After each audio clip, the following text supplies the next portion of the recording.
Buenas tardes, mi nombre es el doctor José Carlos Sierra y le voy a hacer la ocultación del abdomen. Primero que todo, se debe ocultar todo el abdomen,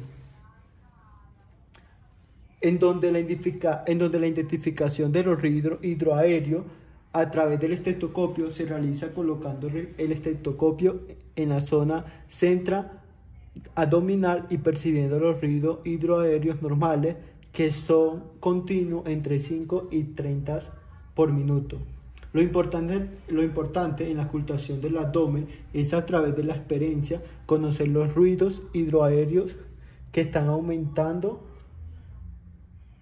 o están disminuyendo.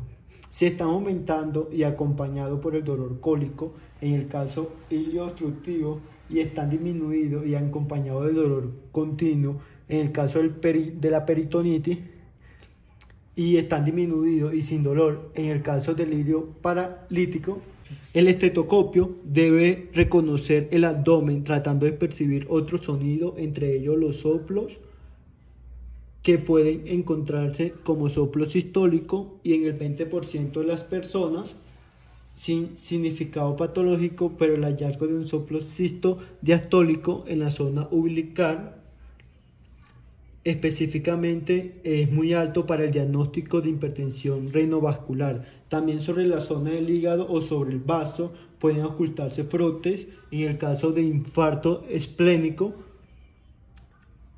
En los pacientes que tienen hipertensión portal pueden estar recanalizada la vena umbilical y pueden ocultarse un murmullo venoso. Y eso fue todo sobre la explicación de la ocultación del abdomen. Muchísimas gracias.